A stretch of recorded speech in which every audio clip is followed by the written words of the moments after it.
Mrs. Park smiled at the cameras like she'd already won. Her former daughter-in-law was unemployed, homeless, and completely destroyed in the public eye. The foreigner who thought she could marry into a powerful Korean family had finally learned her place. What Mrs. Park didn't see was the black car parked across the street. Inside sat Seo Jin-woo, a man whose name made politicians nervous and business rivals disappear. He was watching Mrs. Park's interview, his expression unreadable. 3 years ago, McKenna Ndlovu had saved his life when anyone else would have walked away. And since then, he had always had a crush on her. Now the Park family had just painted a target on their own backs, and they had no idea the storm that was coming. The conference rooms smelled like expensive perfume and quiet judgment. McKenna sat at the long table, her hands folded in her lap, refusing to let them shake. Across from her, her soon-to-be ex-husband Park Min-ho scrolled through his phone like this was just another business meeting. His mother sat beside him, back straight, lips pressed into a thin line of disgust. Mrs. Park had perfected that look over the past 5 years. Today she wore it like armor. "Shall we begin?" Min-ho's lawyer opened a leather folder. The sound echoed in the silence. McKenna's lawyer, a kind woman named Miss Song who worked for legal aid, nodded. "We're ready." "My client is willing to offer a settlement of 50 million won," the expensive lawyer said. He didn't look at McKenna when he spoke, as if she wasn't worth eye contact. 50 million won. About $35,000. For 5 years of her life. Miss Song started to respond, but Mrs. Park cut her off. "That's generous considering what she brought to this marriage." Her voice carried across the table like ice water. "Nothing. She brought nothing." "Mrs. Park, please," the lawyer said quietly. "Let me handle this." But Mrs. Park wasn't finished. She turned to face McKenna directly for the first time that morning. "You should be grateful. You lived in our home, ate our food, wore clothes we paid for. You learned Korean using tutors we hired. And how did you repay us?" She paused, making sure everyone in the room was listening. "By embarrassing this family." McKenna felt heat creeping up her neck, but she kept her voice steady. "I never embarrassed anyone. Your very presence was an embarrassment." Mrs. Park's words landed like slaps. "Do you know what people said when Min-ho brought home a black foreign woman? Do you know what our friends whispered?" Min-ho still hadn't looked up from his phone. "That's enough, Miss Song said firmly. "This is a legal proceeding, not a personal attack." Mrs. Park smiled, but there was no warmth in it. "Everything about this divorce is personal. She trapped my son into marriage, and now she wants to profit from it." "I never trapped anyone," McKenna said, her voice stronger now. "And I don't want your money." The room went quiet. Min-ho finally looked up. "What?" His mother turned to stare at her. "I said so. I don't want the settlement." McKenna looked directly at Min-ho. "I just want this to be over." For a moment, something flickered across his face. Surprise, maybe, or shame. Then it was gone. "Well," his lawyer cleared his throat. That simplifies things." "No, Mrs. Park's voice was sharp. "She's playing a game. She wants more." "I want nothing," McKenna repeated. She stood up, her chair scraping against the floor. "Mims Song, can we sign whatever papers make this final?" Her lawyer nodded, already pulling documents from her bag. Mrs. Park stood too, her face flushed with anger. "You think refusing money makes you noble. You think this changes what you are." "Mother," Min-ho said quietly. It was the first word he'd spoken directly to her, but his mother wasn't listening. "You came here with nothing. You'll leave with nothing. And everyone will know exactly what kind of woman you really are." The threat hung in the air like smoke. McKenna signed the papers with steady hands. She'd learned something important over 5 years in the Park family. Never let them see you cry. 20 minutes later, she walked out of that building a divorced woman. She thought the worst was over. She was wrong. The first article appeared 3 days later. McKenna was apartment hunting, scrolling through listings on her phone, while sitting in a cheap coffee shop, when her phone started buzzing. Text after text from people she barely knew. "Is this true? OMG, did you see what they're saying? You need to check online right now." Her hands went cold as she opened the search browser. Her name appeared in the suggestions before she finished typing it. The headline made her stomach drop. "Foreign gold digger caught. Park family speaks out about manipulation and lies." The article was on a gossip site, the kind that walked the line between news and fiction, but it looked official enough. There were quotes from anonymous family sources describing how Makina had targeted Minho specifically because of his wealth. "She researched our family before they even met," one quote read. "It was all calculated." Another section detailed expensive gifts she'd supposedly demanded, jewelry she'd never owned, shopping trips that never happened. The lies were so specific, so detailed, that they almost sounded true. At the bottom was a photo. Makina at a charity gala 2 years ago, wearing a borrowed dress, holding a glass of champagne. The caption read, "Living the luxury life on someone else's money." Her phone buzzed again. This time it was an email. She'd been let go from her part-time job at the cultural center. "Due to recent publicity, we feel it's best to part ways." She'd worked there for 3 years. The buzzing didn't stop. More messages, some supportive, most curious. Everyone wanted to know if the article was true. Everyone had suddenly become very interested in her life. By evening, 2 more articles had appeared, each one worse than the last. By the end of the week, she'd lost her apartment deposit because the landlord didn't want that kind of tenant. 3 job interviews were suddenly canceled. Her social media filled with strangers calling her names in Korean and English. Someone had given the reporters her phone number. It rang constantly with people asking for comments, for interviews, for her side of the story. She stopped answering. If you're listening to this and wondering how things can fall apart so quickly, hit that like button. Because trust me, you won't believe how much worse it gets. And if you want to see Makina get her revenge, you might want to stick around for this whole story. 2 weeks after the divorce, McKenna sat in her tiny rented room, the kind of place that came furnished with furniture nobody wanted, and tried to figure out what to do next. Her savings were running low, her reputation was destroyed, and the articles kept coming. This latest one claimed she'd stolen documents from Minho's company. Former daughter-in-law accused of corporate espionage. The headline screamed. It was all lies, but lies with just enough truth mixed in to make them stick. She had worked briefly at Minho's company, in the Foreign Relations Department. She had seen documents, but she'd never stolen anything. Her phone rang. Unknown number. She almost didn't answer, but something made her pick up. "Hello, Mrs. Ndlovu? This is Attorney Kang from Seoul Legal Aid. I've been following your case in the media." Her heart sank. "I didn't steal anything. I know." The voice was calm, professional. "That's why I'm calling. I'd like to represent you. I can't afford an attorney. Your retainer has been paid." Makina sat up straighter. "By who?" "The donor wishes to remain anonymous. But they've paid for 6 months of legal representation, including defamation suits if you choose to pursue them." "I don't understand. Who would do that?" "I'm not at liberty to say. But Miss Ndlovu, you have someone in your corner. Use it." The call ended, leaving Makina staring at her phone in confusion. Someone was helping her. But who and why? The question ate at her for days. She made lists of possibilities. Old friends. No, none of them had that kind of money. Former colleagues? Unlikely. A stranger? That made no sense. Meanwhile, Attorney Kang went to work. He contacted the websites, demanded retractions, and threatened lawsuits. Some of the smaller articles disappeared, but the big ones stayed up, and new ones kept appearing. Someone was feeding the media stories. Someone with money and connections. Someone who wanted her destroyed. 3 weeks after the divorce, Makina forced herself to attend a community event at the Korean African Cultural Exchange Center. She'd been avoiding public places, but hiding wasn't helping. If anything, it made her look guilty.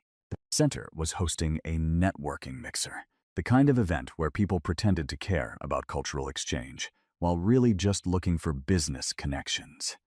She almost turned around at the door, but she'd already paid the registration fee, and she couldn't afford to waste money. Inside, the room buzzed with conversation. Small groups clustered around tall tables, drinking wine and eating canapes. Makina recognized a few faces, mostly other foreigners who'd married into Korean families. Their eyes slid away when they saw her. Nobody wanted to be associated with a scandal. She was reaching for a glass of water when someone spoke beside her. "The spring rolls are better than they look." Makina turned. The man standing next to her was tall, probably in his mid-30s, wearing a simple black sweater and dark jeans. His face was striking, but not in an obvious way. Sharp jawline, intense eyes, the kind of person you'd remember once you really looked at them. "Sorry," she said. He gestured at the food table. The spring rolls. They look dry, but they're actually good. The crab cakes are terrible, though. Despite everything, McKenna almost smiled. Thanks for the warning. You're McKenna Ndlovu. Her defenses went up immediately. And you're someone who reads gossip websites. I'm someone who knows gossip when I sees it. He picked up a spring roll, proving his own recommendation. None of those articles make sense. If you were really a gold digger, you would have taken the settlement money. She stared at him. How do you know about that? Seoul is a small city when you know the right people. He extended his hand. Seo Jin-woo. The name meant nothing to her. She shook his hand anyway. Do you make a habit of talking to strangers about their divorce? Only when the stranger looks like she's about to leave a perfectly good networking event because people are being idiots. They're not being idiots. They're being careful. Same thing. He took a bite of his spring roll. So are you going to hide in the corner all night? Or are you going to make them uncomfortable by staying? McKenna found herself studying him. There was something different about the way he talked to her. No pity, no judgment, no curiosity about the scandals. Just conversation. Who are you really? She asked. Just someone who knows what it's like when people make assumptions. Before she could ask what that meant, someone called his name from across the room. He glanced over, then back at her. I have to go. But McKenna? He waited until she met his eyes. Don't let them make you small. You're better than all of them combined. He walked away before she could respond, disappearing into the crowd. She didn't see him again that night. But when she asked the organizer about him later, the woman's face went pale. Seo Jin-woo was here? At our event? Yes, why? He never comes to things like this. He's very private. Who is he? The woman lowered her voice like they were discussing something dangerous. He owns half the buildings in Gangnam. His company has contracts with the government. People say, she paused, people say he has connections everywhere. The kind you don't ask questions about. McKenna's stomach twisted. What kind of connections? But the woman just shook her head and walked away. That night, McKenna searched Seo Jin-woo online. There wasn't much. A few business articles, always in the background. Photos at charity events, never at the center. Company websites that listed him as CEO, but gave no personal information. And rumors. Lots of rumors. The kind that used words like influential and powerful and best not to cross. The kind that made her wonder why someone like that had bothered talking to her at all. 2 days later, another article appeared.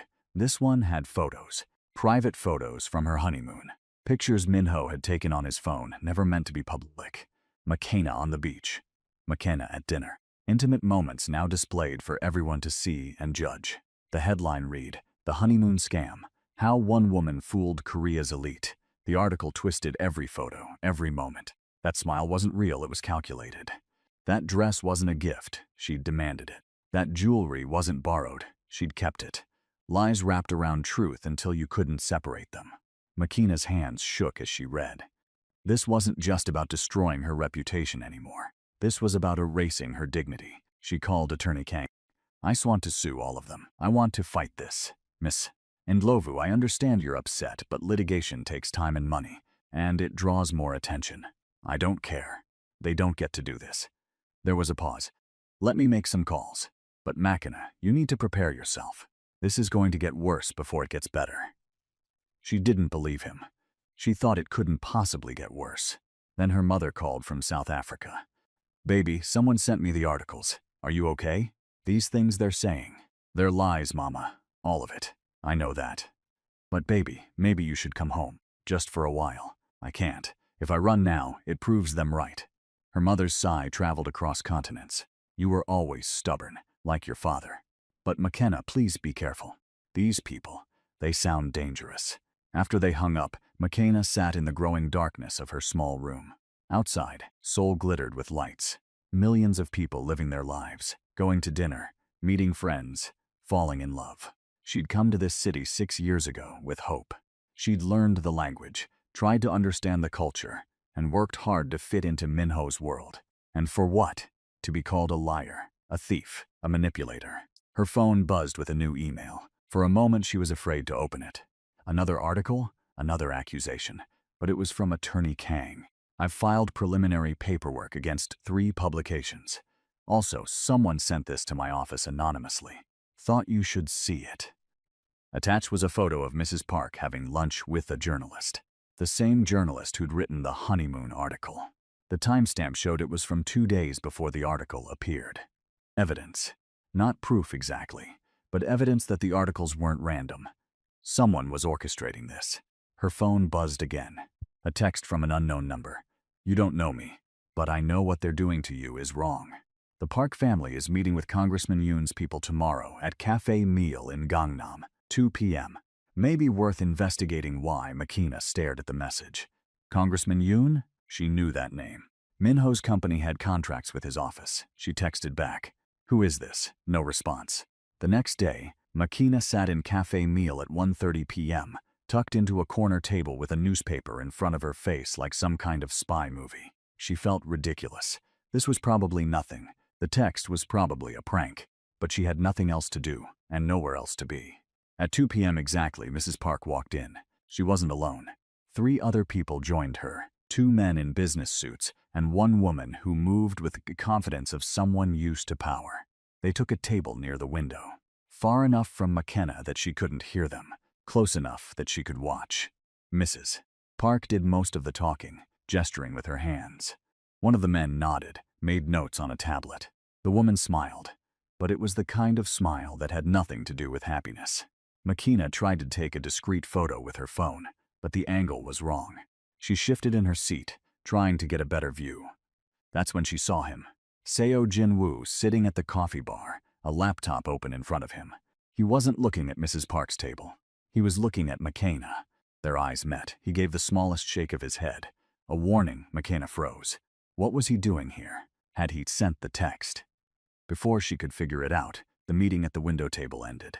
Mrs. Park and her companions stood, shook hands, left in different directions.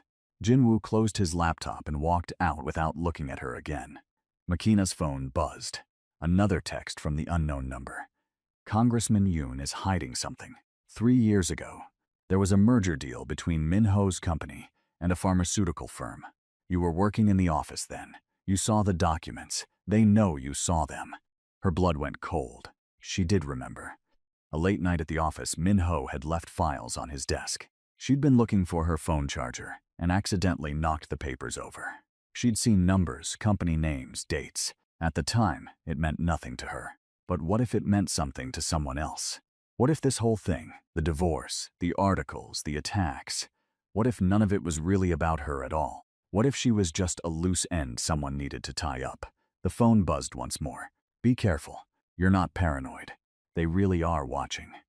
Makina looked around the coffee shop. Normal people doing normal things. But suddenly, everyone looked suspicious. The man reading a tablet, the woman on her phone, the server wiping tables. She left money on her table and walked out into the Seoul afternoon, her heart pounding. Someone was playing a game, a big, dangerous game with rules she didn't understand, and somehow she'd ended up right in the middle of it. Makina spent that night going through old files on her laptop. She'd kept copies of her work emails, mostly because she'd never gotten around to deleting them. Now she searched through 3 years of messages, looking for anything about a pharmaceutical merger. She found it at 2 in the morning, an email chain she wasn't supposed to be copied on. Someone had made a mistake and included her by accident. The subject line was just Q4 projections, but the attached documents told a different story. GenMed Pharmaceuticals was being acquired by Minho's company. Nothing illegal about that, except the timing was interesting. The deal closed 2 weeks before new drug safety regulations went into effect. Regulations that would have stopped the merger completely. And Congressman Yoon's signature was on the approval documents. Makina sat back, her mind racing. She understood now. This wasn't just a business deal. This was corruption. Insider trading, maybe worse. And she had proof sitting in her email inbox for 3 years. No wonder they wanted her discredited. If she ever came forward, if anyone ever took her seriously, the whole thing could unravel. Her phone buzzed. 3 a.m. Unknown number. Delete nothing. Back up everything. Trust no one. Her fingers hovered over the keyboard. Who was sending these messages? And how did they know what she was doing? She looked at her window. The curtains were closed. Nobody could see in. But the text had come right when she found the emails, right when she understood. Someone was watching. But were they helping or threatening? She backed up the files to 3 different cloud drives, then unplugged her laptop. Probably paranoid.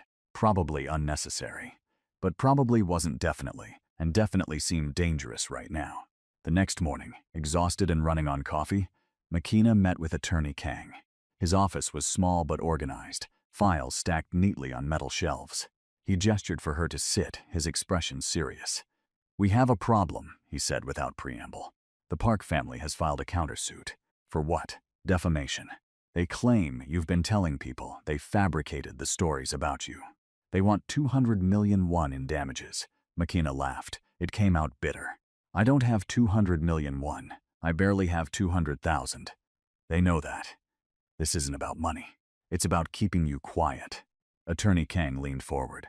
"McKenna, I need to ask you something. Is there any reason the Park family would want to destroy your credibility beyond the divorce?" She thought about the files on her laptop. The merger, the congressman, maybe. Maybe isn't an answer. "I saw some documents a few years ago about a business deal. I didn't think anything of it at the time, but now," she paused, "now I think maybe it was something important." Attorney Kang's expression didn't change, but something shifted in his eyes. "What kind of documents?" "A merger between Minho's company and a pharmaceutical firm. The timing seemed convenient." "Do you still have these documents?" "Copies. In my email." He was quiet for a long moment. Then he stood and closed his office door, something he hadn't done before. "Mrs. Ndlovu, I'm going to be very direct with you. If what you're suggesting is true, you're not dealing with a family dispute anymore. You're dealing with people who have significant resources and significant motivation to protect themselves." "I know. I don't think you do." He sat back down. "These people can do more than write mean articles. They can fabricate evidence. They can make you disappear from polite society entirely. They can." He stopped. "What?" "They can make things very difficult, and my legal aid budget only covers so much." McKenna felt cold. "Are you saying you can't help me?" "I'm saying I'm out of my depth. You need someone with more resources. More connections." "Like who?" "I don't know anyone like that." Attorney Kang pulled out a business card. Heavy paper, simple design, just a name and phone number. "This is the person who paid your retainer. They left this card and said if things escalated, you should call directly." McKenna took the card. The name meant nothing to her. "Who is Lee Sung-min?" "I don't know. But someone who can afford my fees for 6 months without blinking? Someone who knew you'd need help before you did? That's someone with resources." She stared at the card. The phone number had a Seoul area code. Nothing else identifying. "Why would a stranger help me?" "That's a question you'll have to ask them yourself." McKenna left the office with the card burning a hole in her pocket. She made it 2 blocks before calling the number. It rang 3 times. "Hello." A woman's voice, professional but not cold. "Hi, this is McKenna Ndlovu. Attorney Kang gave me this number. 1 moment, please." Silence, then a click. A different voice, male this time. "Mims. Ndlovu. I've been expecting your call." Something about the voice was familiar.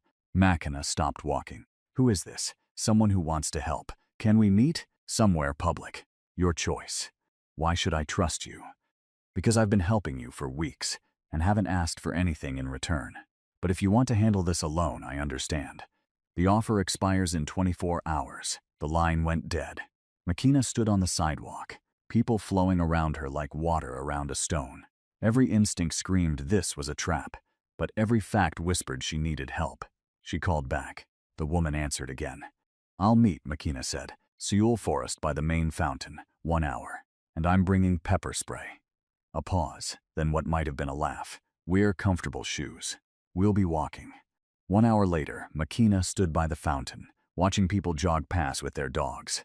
Couples took selfies, kids fed ducks, normal life. She was so focused on watching the paths that she didn't notice him until he spoke. "You actually brought pepper spray." She spun around. Seo Jinwoo stood 3 feet away, hands in his pockets, wearing a light jacket and jeans. He looked nothing like the mysterious benefactor she'd been imagining. "You," she said. "Me. You're Lee Sung-min? That's my assistant.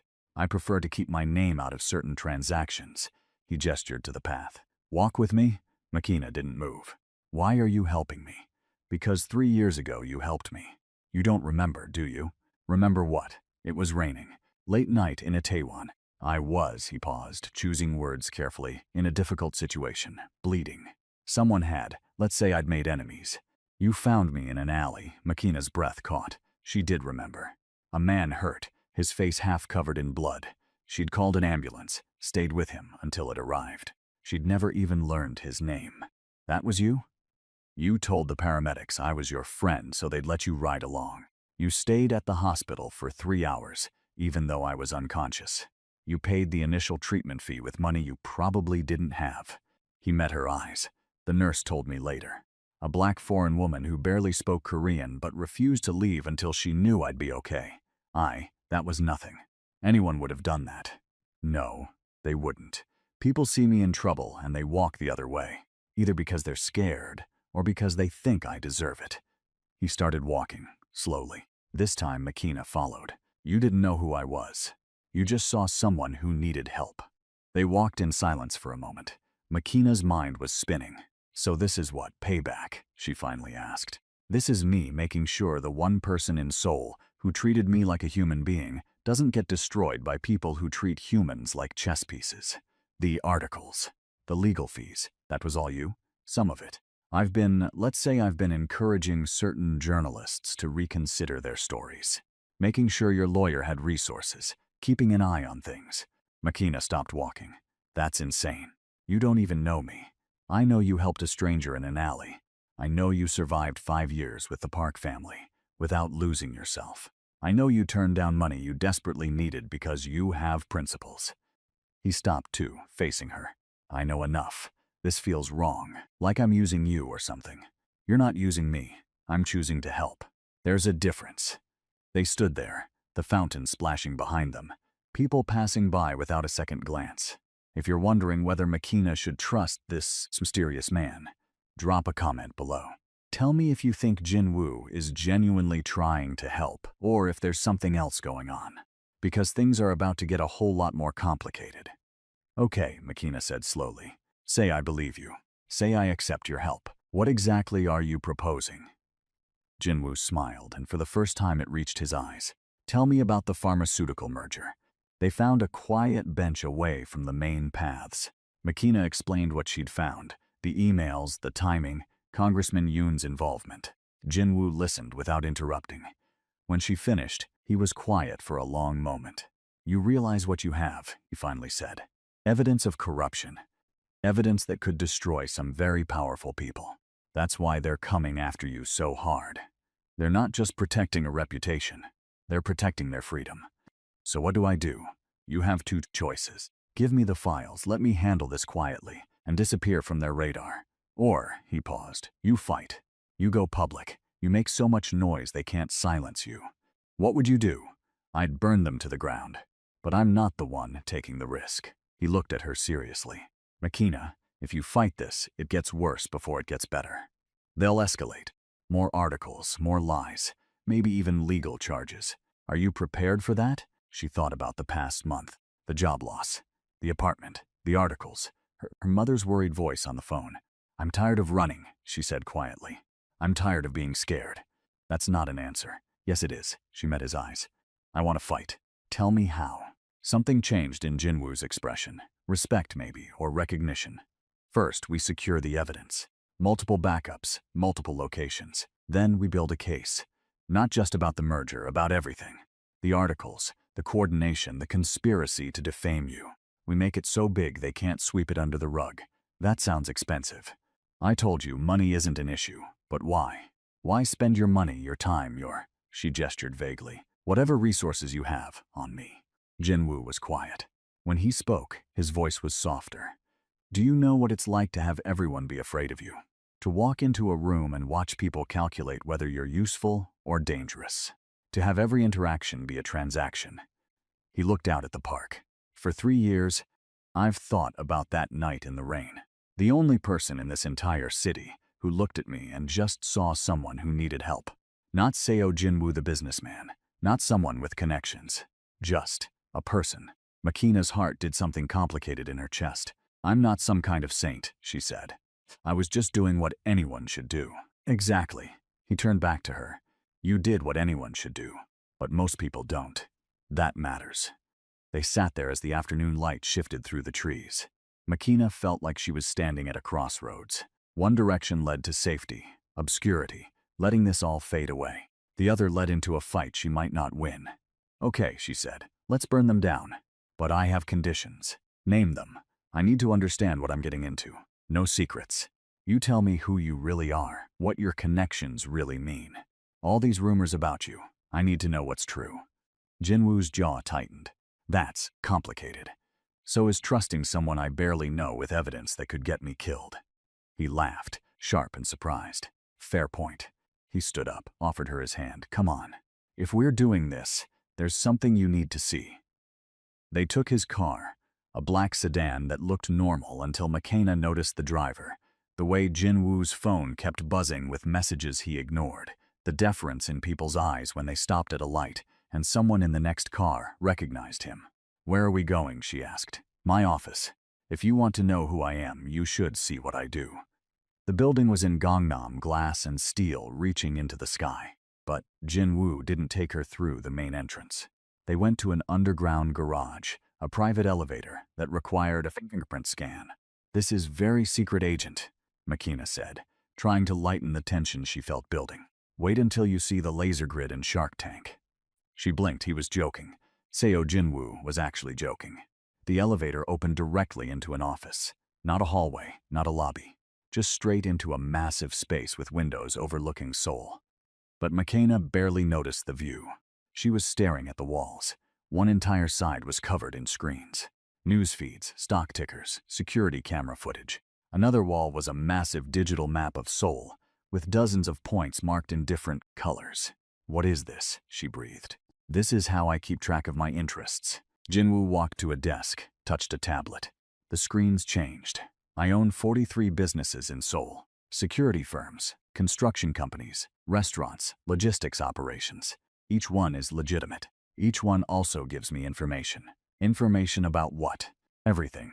Who's meeting with who? Money moving through the city. Deals being made. Problems being planned. He turned to face her. You asked about the rumors. People say I have connections to organized crime. That's not exactly accurate. I don't work for them. They work for me. Or more precisely, we have mutual arrangements. Makina's mouth went dry. You're telling me you're a criminal. I'm telling you I operate in gray areas. I provide services. Protection, information, problem solving. Sometimes those services benefit people you'd call criminals. Sometimes they benefit prosecutors and politicians. He gestured at the screens. I know where the bodies are buried because I control half the shovels in Seoul. This is insane. This is survival. When you grow up the way I did, you learn that official power isn't the only kind that matters. Sometimes it's not even the most important kind. Makina walked to the windows, trying to process. Below, the city sprawled in every direction. Millions of people living their lives. And somewhere in that maze, a handful of people were trying to destroy her. Why are you really helping me? She asked without turning around. His reflection appeared in the glass beside hers. Because I've spent 15 years building this empire, and the whole time I've been alone. Business partners who fear me, associates who use me, women who want the power or the money or the story they can tell their friends. His voice was quiet. Then one night I was bleeding in an alley, and a woman who had every reason to walk away decided to stay. She didn't want anything. She didn't know who I was. She just stayed. Makina turned to face him. They were close now, close enough that she could see gold flecks in his dark eyes. I'm not that same person anymore, she said.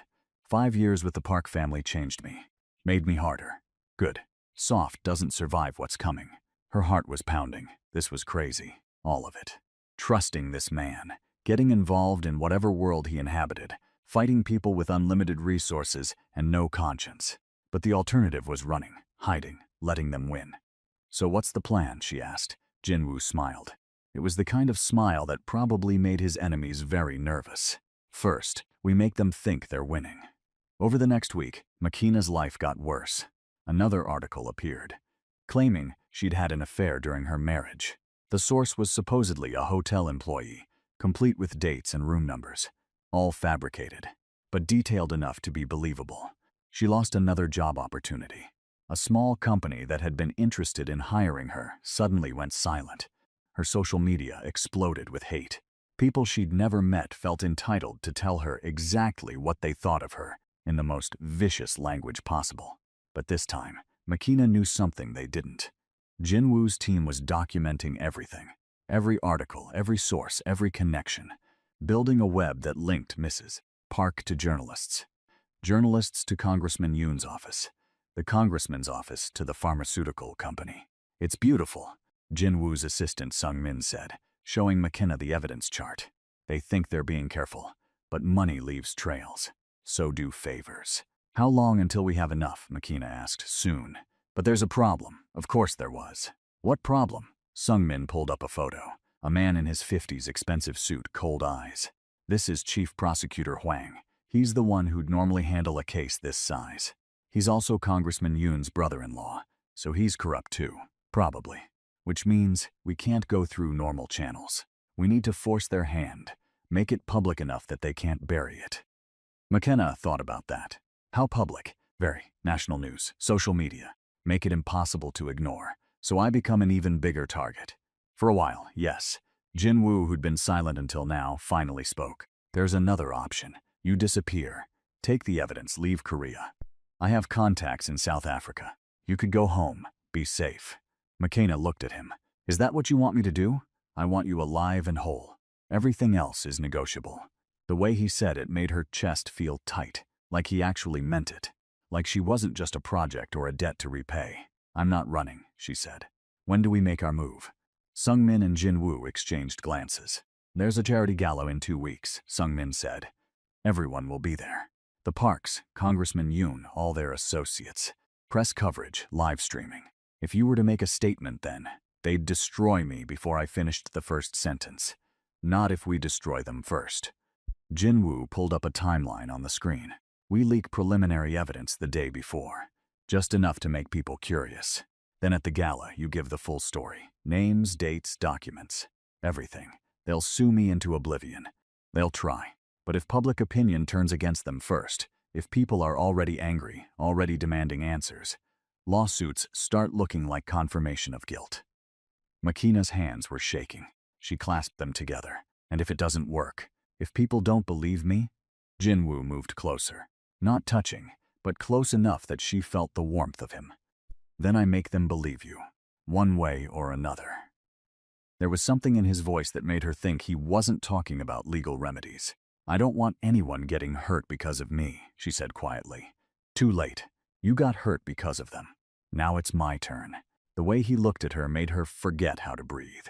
This wasn't just about repaying a debt. This wasn't just about justice. This was personal for him. "Jinwoo," she started, but didn't know how to finish.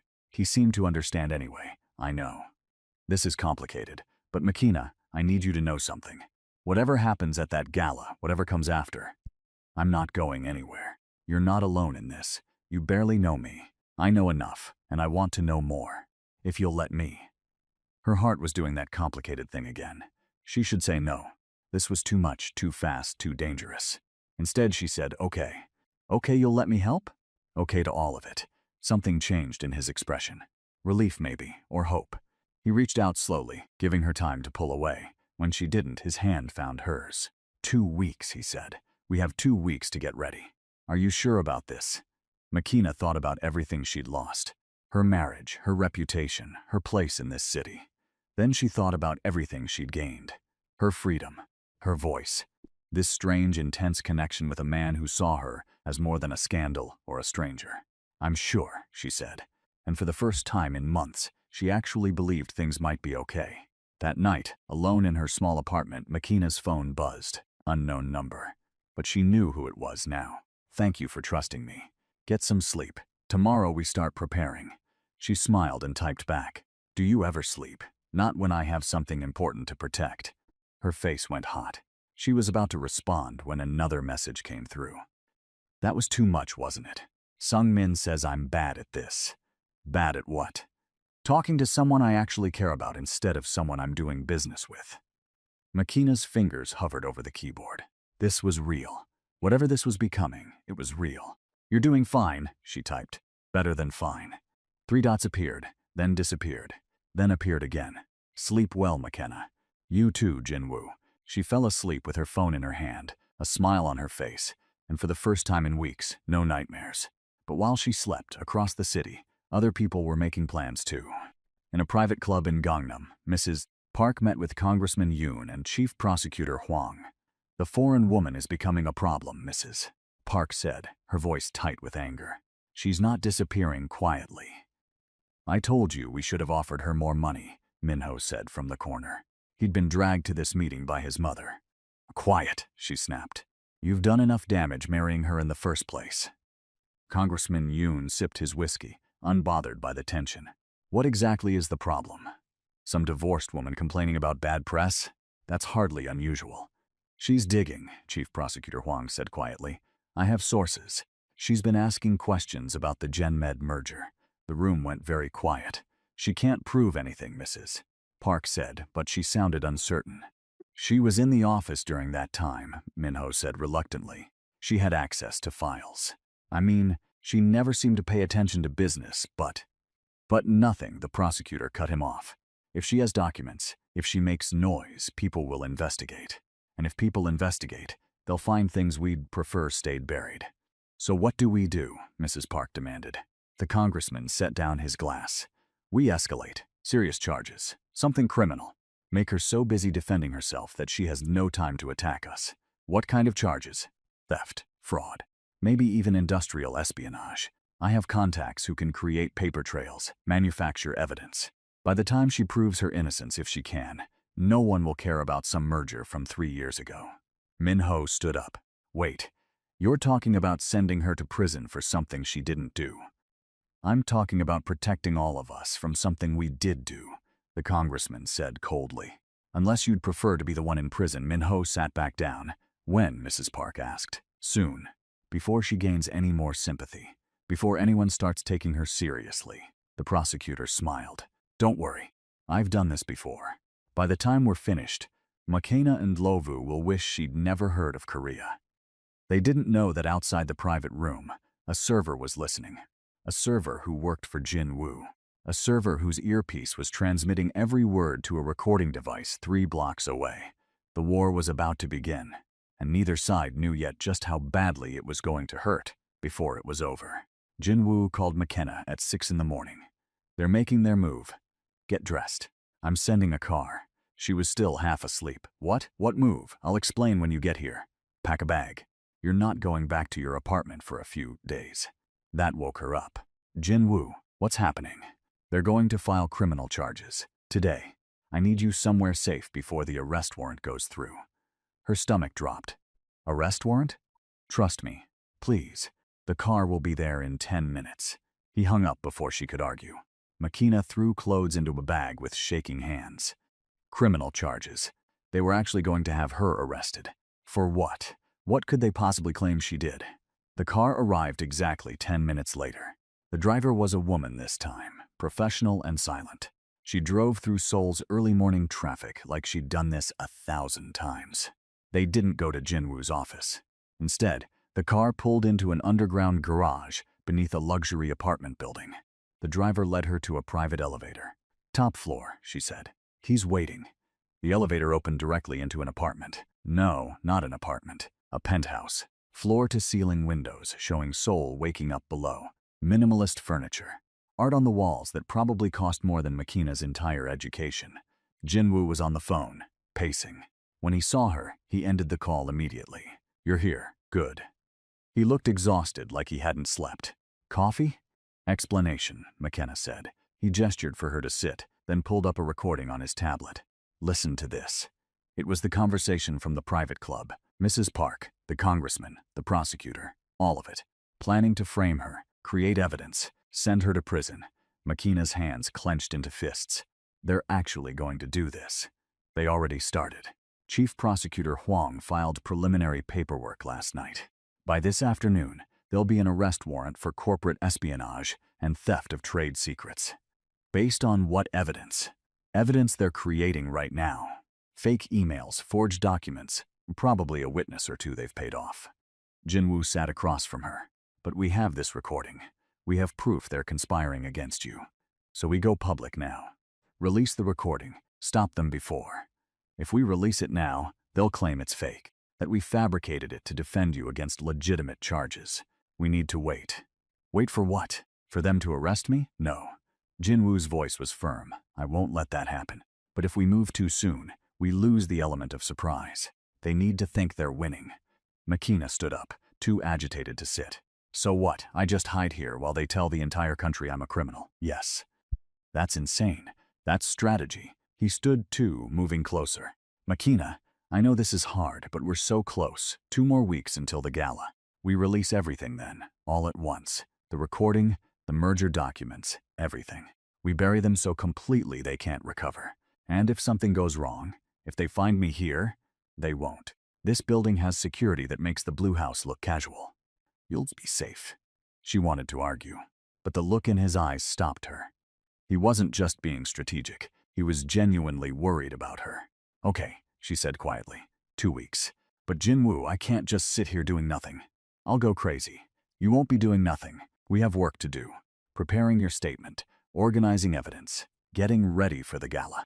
He smiled slightly. Also, Sungmin is bringing breakfast. She makes really good kimchi jjigae. Despite everything, McKenna almost laughed. You're trying to bribe me with stew? Is it working? Maybe. The news broke at noon. Former chaebol daughter-in-law wanted for corporate espionage. The articles were everywhere. Television news, online media, social platforms. Photos of Makina that made her look suspicious, guilty. Quotes from anonymous sources claiming she'd stolen trade secrets worth billions of won. Minho gave a statement. He looked appropriately sad and betrayed. I trusted her completely. We all did. To learn she was stealing from the company this whole time, it's devastating. Mrs. Park appeared on a news program, dabbing her eyes with a handkerchief. We tried to protect her. We knew people would judge her for being foreign, so we kept her close. And this is how she repays our kindness. It was a masterclass in manipulation. They looked like victims. Makina looked like a criminal. She watched it all from Jinwoo's penthouse, her nails digging into her palms. Breathe, Jinwoo said beside her. He'd barely left her side all day. They're so convincing. What if people believe them? Some will, but not everyone. Look. He showed her his phone. Social media was divided. Half believed the Park family, but half were asking questions. Why did they wait until now to report this? If she stole secrets, where's the proof? This sounds like revenge for the divorce. Something doesn't add up here. Small voices of doubt. But they were there. Public opinion is shifting, Sungmin said, walking in with more coffee. Slowly. But it's happening. People are getting tired of the Park family's victim routine. Not fast enough, McKenna muttered. Fast enough for what we need. Sungmin sat down, all business. Okay, let's talk gala strategy. The event is in 12 days. We need your statement prepared, evidence organized, and a backup plan in case things go wrong. What kind of backup plan? Jinwoo and Sungmin exchanged looks. The kind where, if they try to have you arrested at the gala, we have 3 different exit routes and a lawyer on standby with a judge's phone number, Jinwoo said. McKenna blinked. You're serious. Always. For the next week, McKenna lived in Jinwoo's penthouse. It was strange at first, this forced intimacy. But they fell into a rhythm. Mornings were for preparation. Sungmin drilled her on the statement, anticipating every question reporters might ask. They organized evidence into a presentation that even a child could understand. Charts showing money flow, timelines proving coordination, the recording from the club. Afternoons, Jinwoo worked from home, his office set up on the dining table.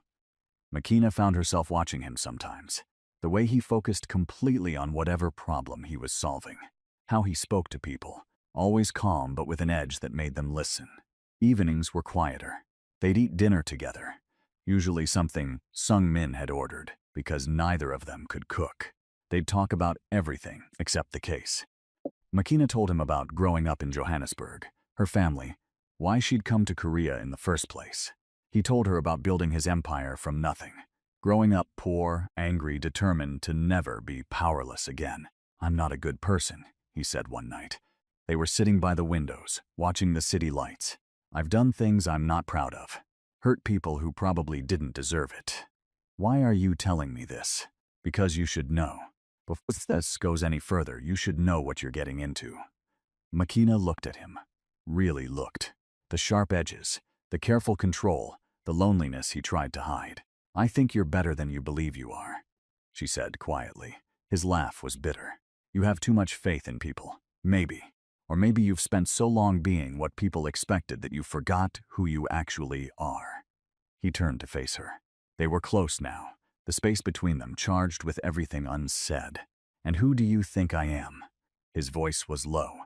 Someone who spent 3 years remembering a stranger who helped him. Someone who's using all his power to protect someone else instead of himself. Someone who makes sure I eat even when he forgets to. She smiled. Someone who's terrible at pretending he doesn't care. "Makina," he started, but she wasn't finished. "I know this is complicated. I know the timing is terrible. I know you're probably not looking for whatever this is. But Jinwoo, I need you to know something too." She took a breath. "I see you. Not the rumors, not the reputation. You. And I like what I see." The silence stretched between them. Then Jinwoo did something she'd never seen him do. He smiled.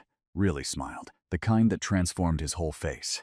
"I've been trying not to say that for 2 weeks," he admitted. "Why?" "Because you're dealing with enough. Because the last thing you need is me making this more complicated. Because..." He stopped. "Because what?" "Because I've never felt like this before, and it's terrifying." Makina's heart was pounding so hard she was sure he could hear it. "Like what?" "Like I'd burn down the entire city if it meant keeping you safe. Like your smile matters more than every business deal I've ever made. Like I want to know everything about you, and I'm angry I wasted 3 years not looking for you."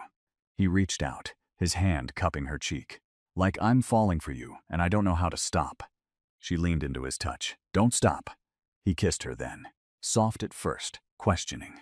When she kissed him back, his hand slid into her hair, pulling her closer. It was gentle and intense, and everything she didn't know she needed. When they finally broke apart, both breathing hard, Jinwoo rested his forehead against hers. "After the gala," he said. "After all this is over, I want to do this right. Take you to dinner, court you properly. All of it." "Court me?" Makina laughed. "What century are you from? Mock me all you want. You're still getting flowers and proper dates. I'm holding you to that." "Good." They sat there together, the city sprawling below them, and for a moment everything else faded away. The scandal, the danger, the impossible fight ahead. Right now, it was just them. But reality came crashing back the next morning. "They're escalating," Sung Min announced, bursting into the penthouse. "Chief Prosecutor Hwang is holding a press conference in 2 hours. He's going to formally announce the warrant and ask the public for help locating you." "A manhunt," Makina said flatly. "They're actually doing a manhunt. Which means we move up our timeline," Jinwoo said. He was already on his phone, typing rapidly. "The gala is in 4 days. We can't wait anymore. What are you thinking? We leak the preliminary evidence today. Not everything. Just enough to make people question the prosecution. Then at the gala, we hit them with the rest. That gives them 4 days to prepare a defense," Sungmin pointed out. "It also gives them 4 days to panic and make mistakes. Panic makes people sloppy." Jinwoo looked at Makina. "But it means you'll be a bigger target. They'll know we're coming for them. I can handle it, Makina. I can handle it," she repeated firmly. "Let's do this." The leak went live at noon, an anonymous post on a major online forum. Just a few documents. Dates showing the merger timing. Questions about Congressman Yoon's approval. Screenshots of financial transfers between the Park family and certain journalists. No accusations. Just questions. But questions were enough. Within an hour, it was trending. News outlets picked it up. People started digging, asking their own questions. The narrative began to shift. Chief Prosecutor Hwang's press conference was a disaster. Reporters didn't ask about Makina's supposed crimes. They asked about the merger, the timing, his relationship to Congressman Yoon. He stumbled through answers, growing more defensive. Someone asked if the charges against Makina were retaliation for her having information about corruption. "That's absurd," he snapped. "This is a legitimate criminal investigation. Then why file charges right after documents about the GenMed merger leaked online?" He had no good answer. Makina watched it from the penthouse, Jinwoo beside her. "It's working," she breathed. "Phase 1 is working. Now comes the hard part." The hard part was the gala. The Seoul Elite Charity Foundation's annual fundraiser was the social event of the season. Everyone who mattered would be there. Politicians, business leaders, celebrities, media. It was invitation only, black tie, the kind of event that made or broke reputations. Jinwoo had tickets, of course. He donated enough money over the years to have permanent access. "You'll be my +1, he explained. "We'll walk in together. Make a statement just by being there. They'll try to have me arrested the moment I show my face. Let them try. I have 3 lawyers on speed dial and a judge who owes me a favor. Plus, the event is being live-streamed. Arresting you in front of cameras would make them look desperate." "They are desperate." "Exactly. Which makes them dangerous."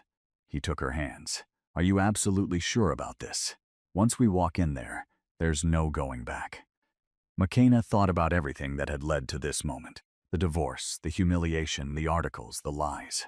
5 years of making herself smaller to fit into a family that never wanted her. Weeks of watching her reputation get destroyed by people who knew the truth. "I'm sure," she said. "Let's end this."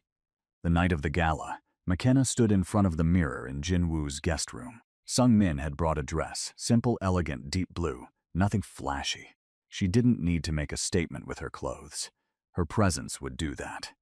Jinwoo knocked on the door. "Ready?" She opened it. He was in a black suit, perfectly tailored. For a moment, they just looked at each other. "You're beautiful," he said quietly. "You clean up okay yourself." He smiled, then his expression turned serious. "Last chance to back out. Not a chance. Then let's go make some enemies very unhappy." The car ride was quiet. Makina's hands were shaking. Jinwoo reached over, laced his fingers through hers. "I'm right here," he said. "Whatever happens, I'm right here." "I know." The gala was at a historic hotel in the heart of Seoul. Red carpet, photographers, the works. As their car pulled up, Makina could see the crowd. Elegant people in expensive clothes, all pretending their charity donations made them good people. "Ready?" Jinwoo asked. "No, but let's do it anyway." They stepped out of the car together. The reaction was immediate. Cameras flashed. Reporters surged forward. Everyone was shouting questions at once. "Ms. Ndlovu, are you aware there's a warrant for your arrest?" "Mr. Seo, are you representing Ms. Ndlovu? Is it true you have evidence of corruption?" Jinwoo kept his hand on the small of her back, guiding her forward. They walked up the red carpet like they owned it. Because tonight, they kind of did. Inside, the ballroom was stunning. Crystal chandeliers, white tablecloths, flowers everywhere, and everyone was staring. Mrs. Park stood near the bar. When she saw Makina, her face went white, then red. Minho was there, too, with a woman Makina didn't recognize. Probably the girlfriend he'd had during their marriage. Congressman Yoon sat at a head table, his expression carefully neutral. "They look worried," Makina murmured. "Good. They should be." Jinwoo led her to their table. Other guests whispered as they passed. Some looked curious. Some looked scandalized. None of them looked indifferent. The evening began with dinner, speeches about charity and giving back. Makina barely tasted her food. She was watching Mrs. Park, who kept glancing at her phone. Planning something, probably. Sure enough, halfway through the main course, security guards approached their table. "Miss Ndlovu, you need to come with us." The room went quiet. Jinwoo stood. "On whose authority?" "Chief Prosecutor Huang has issued a warrant. We're here to execute it. At a private charity event, without proper police presence." Jinwoo's voice carried across the silent room. "That's not protocol. That's harassment." The security guard looked uncertain. Mrs. Park stood up. "She's a criminal. She should be arrested wherever she's found." "She's accused," Jinwoo corrected. "Innocent until proven guilty. Or does that not apply when you're the one making accusations?" Murmurs rippled through the crowd. Makina stood too. Her heart was pounding, but her voice was steady. "Actually, I have something to say. Since everyone's here, since the cameras are rolling, I think it's time people heard the truth. If you're on the edge of your seat right now, wait until you hear what happens next. Make sure you're subscribed because this confrontation is about to get intense. You don't want to miss how this all ends." Mrs. Park's eyes narrowed. "You have nothing to say that anyone wants to hear." "Really? Because I think people might want to hear about the GenMed pharmaceutical merger. The one that happened 3 years ago, 2 weeks before new safety regulations took effect. The one Congressman Yoon approved despite the timing being very suspicious." The room erupted in whispers. Congressman Yoon stood. "This is slander." "It's documented fact," Makina said. She pulled out her phone. Jin Woo had already connected it to the venue's display system. Documents appeared on the screens around the room. These are the merger approval papers. Note the dates. Note the signatures. This is a charity gala, not a courtroom, Chief Prosecutor Huang said, standing as well. You're right. In a courtroom, you'd have to explain why you filed criminal charges against me the same week these documents leaked online. Makina advanced to the center of the room. The cameras followed her. This was being live-streamed to thousands of people. You'd have to explain why my ex-mother-in-law has been meeting with journalists, feeding them false stories about me for weeks. Lies, Mrs. Park hissed. Really? Because I have photos, dates, financial records showing payments from the Park family to 3 different media outlets. More documents appeared on screen. I have emails proving coordination between your family, the congressman's office, and the prosecutor's office. Minho stood now too. Makina, stop. You don't know what you're doing. I know exactly what I'm doing. I'm exposing the truth you all tried so hard to bury. She looked directly at him. You wanted to divorce me? Fine. I never loved you either. But your family decided I knew too much, that I'd seen too much. So they launched a campaign to destroy my credibility. Make me look like a liar so if I ever came forward, no one would believe me. This is fantasy, Congressman Yoon said. But he looked worried. Is it? Jinwoo stepped forward. Then explain this. He played the recording. The conversation from the private club. All of it. Their voices filled the ballroom, planning to frame Makina, create false evidence, send her to prison. The room was dead silent. When it finished, Mrs. Park was shaking. That was taken illegally. It's not admissible. In court, maybe not, Jinwoo said calmly. But we're not in court. We're in the court of public opinion. And 10,000 people just heard you conspire to commit fraud. Phones came out around the room. People recording, photographing, posting to social media in real time. Chief Prosecutor Huang moved toward the exit. Jinwoo made a subtle gesture. 2 large men blocked the door, not threatening, just present. I think you should stay, Jinwoo said pleasantly. The night's just getting started. Makina turned to address the room at large. For weeks I've been called a gold digger, a liar, a thief. My reputation has been destroyed. I lost my job, my home, my peace of mind. All because I accidentally saw documents proving corruption, and powerful people decided I was a liability. You trapped my son into marriage, Mrs. Park said desperately.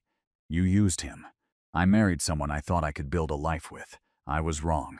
He was cheating on me for 2 years. She looked at Minho. You want to tell them, or should I?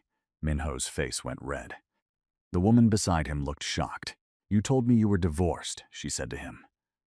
It's complicated, he stammered. He filed for divorce after I caught him, Makina said. Not because I'd done anything wrong.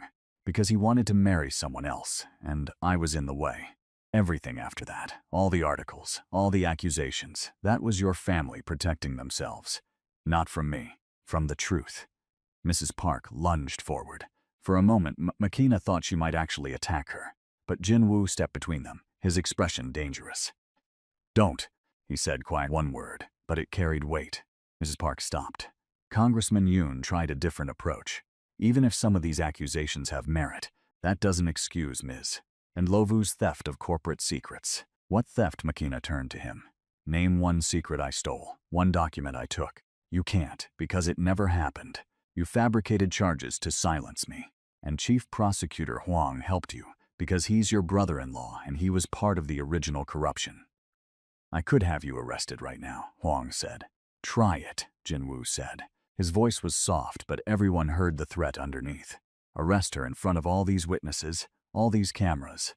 Right after, she's presented evidence of a conspiracy. See what happens to your career.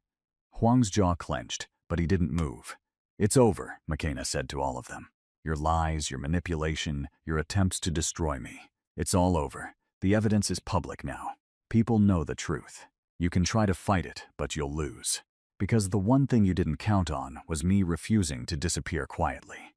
The room erupted, reporters shouting questions, guests talking over each other, security not sure who to protect or arrest.